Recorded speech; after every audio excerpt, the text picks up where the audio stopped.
Hello, Younger Old here, and welcome to my channel. A while ago I did a video on helmets, as I would explain helmets during element A of a CBT. So I'm actually going to do the follow-up now, which is probably a bit overdue, but cover other types of clothing which we need when riding a motorbike. Next one on the list would be earplugs. Okay, I don't use them when I'm teaching because I've usually got all radio gear in my helmet, and a very short run I probably wouldn't use them, but if I'm going on a long ride out for the day, I always make sure that I wear protective earplugs. It just saves you, later on in life having tinnitus or total ringing in your ears. Okay, next going to go on jackets. Okay, now this is a textile jacket. Advantages of a textile jacket: they are quite waterproof. You get varying different levels and grades. This one has got reflective bits on which do shine out in the night. Also, if I open these vents here, we can actually see that it's not a pocket, it actually lets air through. Now on this jacket it's really good for warmer weather, and also on the sleeve here likewise it lets cold air, and when you're riding along you can really feel all the cold air going through the jacket and out through vents on the back. Looking on the inside, we've got a back protector. There's armour in the elbows and on the shoulders. It's got the ribs in there which actually allow a bit of movement and a bit of give in the actual jacket itself. I have got a thermal lining which can go in this. The one thing which I would always advise people to get is, if you go to a shop to buy a jacket, lift the thermal lining up and see what material is underneath. This has got like a soft breathable membrane. I mean, you can even see the back protector through it. Some jackets and trousers have like a plastic insert. There's absolutely nothing worse. On a warm day where it gets hot, you actually be wetter on the inside than you would be on the outside if it were raining.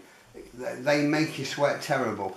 I've got a pair of textile trousers which I'll show you shortly, and the lining on them is useless. It's okay to wear them in the winter when it's cold, but if you take the thermal lining out and wear them in the summer, they're just unbearable. So, that's something to bear in mind. So, it gives us reasonable abrasion protection, and because of the armour, it gives us good impact protection. So, that's basically a textile jacket. Another option which I've got here is more the traditional leather jacket. Okay, now obviously leather jacket will give you better abrasion than the textile. It's still got the armour in the shoulders. There's not a back protector in this one yet, and also this has still got the breathable membrane on the inside. So leather's good.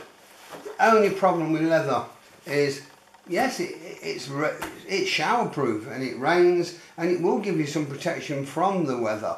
However, in an absolute torrential downpour, when leather gets wet, it stays wet for about 2 weeks, So personally, it's something I like a leather jacket, but for touring and things like that, I would always choose the textile jacket every time, because it does, better waterproof qualities really. But like I said, abrasion's better, impact is down to the armour. So, it's a choice which you can actually take. I've actually got a denim jacket as well, which is Kevlar lined, the same as my jeans, but here again, I will cover those shortly.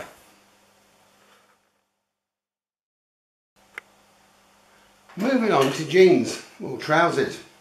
Now, obviously I tend to wear these quite a lot, Kevlar jeans. Difference between these and normal jeans.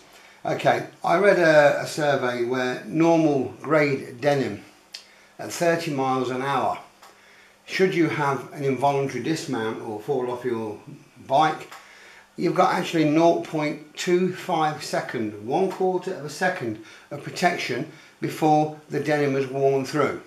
So if you slide down the road for just 1 second, and at speed you'll slide for more than that.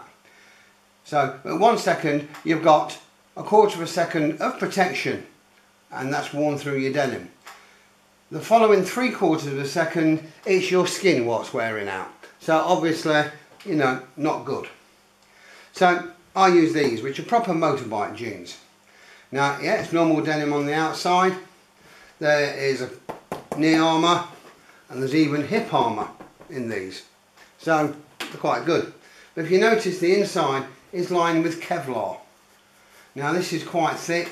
It's pretty lightweight, but weight for weight it's actually stronger than steel. So should we go sliding down the road, yes, you'll wear through your denim, you will ruin your jeans, but the Kevlar is going to give you abrasive protection. Alright, so we're not shedding as skin away. There is a pocket there for, say, the knee armour on the inside.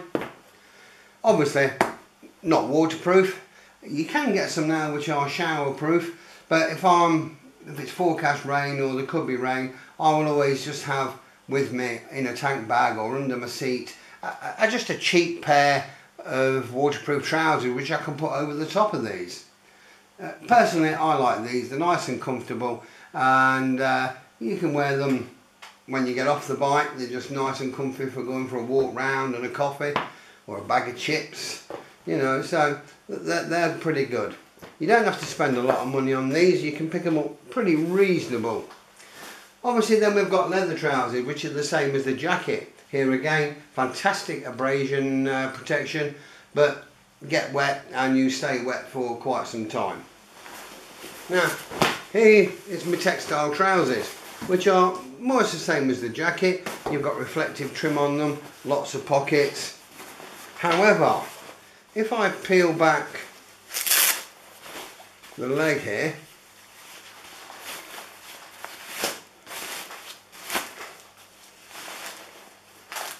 that's the thermal lining which comes out, and then we've got this horrible plastic stuff, okay, and that you will absolutely sweat profusely.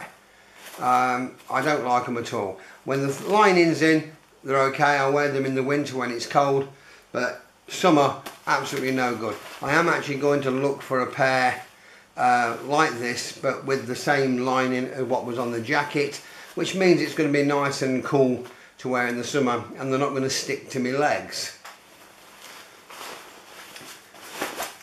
Usually with these you do tend to get lots of pockets. As I said, they're good for waterproof, you know, and reasonable abrasive protection, but sadly this pair are no good for riding in the summer.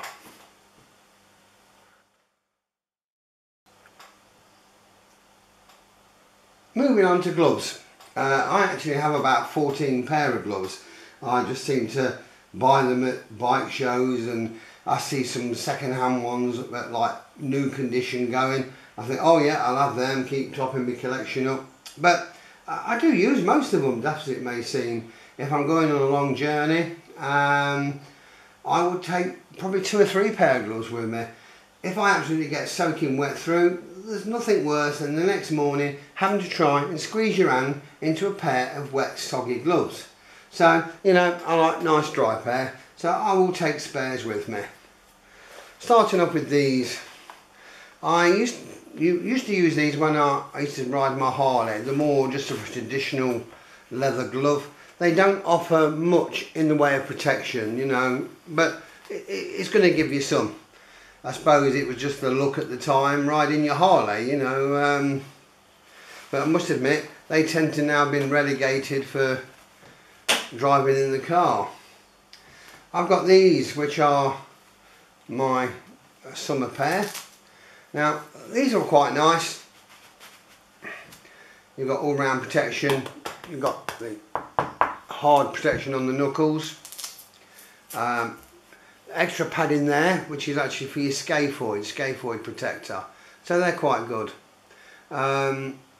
These are only short gloves. So here again, in the summer, you haven't got to worry about them sort of chucking them in under your jacket.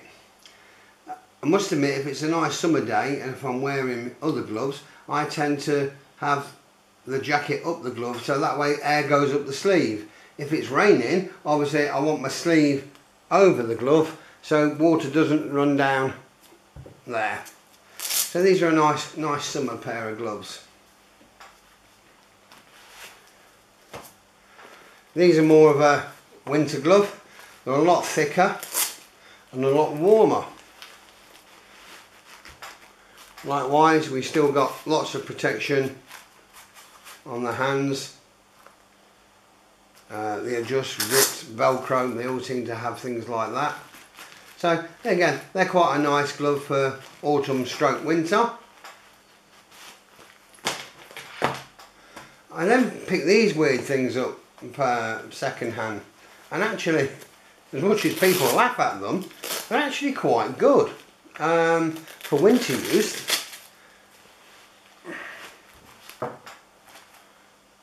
That's it. With your fingers being close together, it does actually apparently keep a bit more warmth in, and surprisingly, they're nice.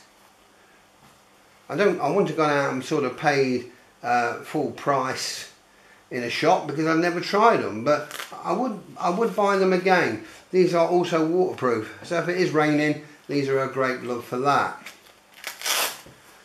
Should it be really cold, I then have a pair of these. Okay, Antifreeze. There's all different types of make out, and basically what they are, it's an inner glove which you wear underneath a glove such as these, and that really does sort of help to keep the warmth in. Thing to remember is make sure your gloves are big enough if you're wearing these. You do need the air gap around, so if your outer glove is so tight, then really it defeats the object. They're not going to work as well. You do need that bit of air gap in between the two gloves to help keep your hands warm. Keeping your hands warm and dry is important.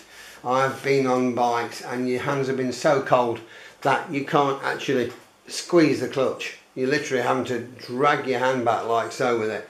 And if you're that cold, you're not concentrating. Your mind's elsewhere. So, you know, with all your gear, it's important to make sure that you keep yourself warm, keep yourself dry. If it's hot weather, we don't want to be dehydrated. So, you know, you wear something then to keep you cooler. You've got to look at what clothes you need, look at the type of riding you're doing. Then you can make the correct decision on what is right for you. I think I've probably got more motorbike clothes than I've got clothes for normal day wear. You know, so you build your collection up as you sort of go through your biking life, really.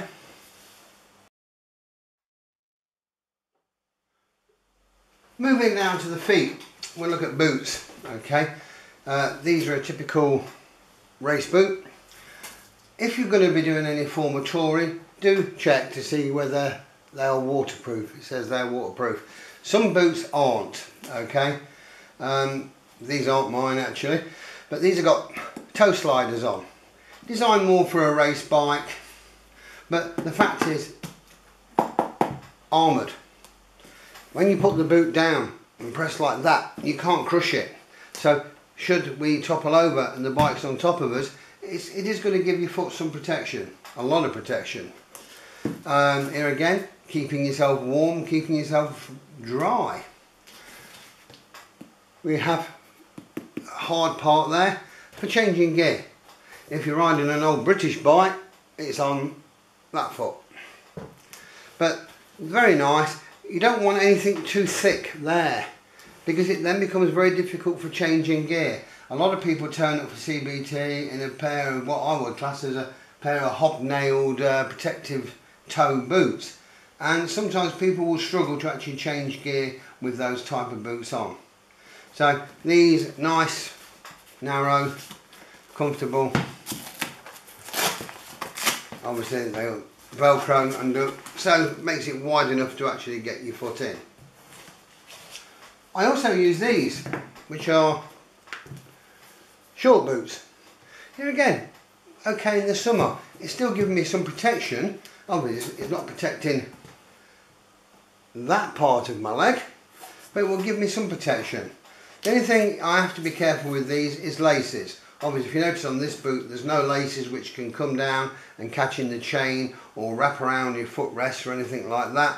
But I must admit, if I tie them up well, tuck the ends in, and then I velcro it together over the top of the boot, then you tend to find that there's no problem at all and they work well. A couple of things which I've not mentioned, what we call a snood or a buff. It's just something to actually protect your neck. You know, that little empty gap between the bottom of your helmet and the top of your jacket. As always, I've lost mine. I buy these things and I don't know why, I always lose them. So something like that is to bear in mind as well as an additional extra for your kit. Well, I hope you've learnt something from this, and I said all this is covered in element A of your CBT. So thanks for watching. If you like, please tick, leave a comment or subscribe. So once again, thank you for watching, ride safe and bye for now.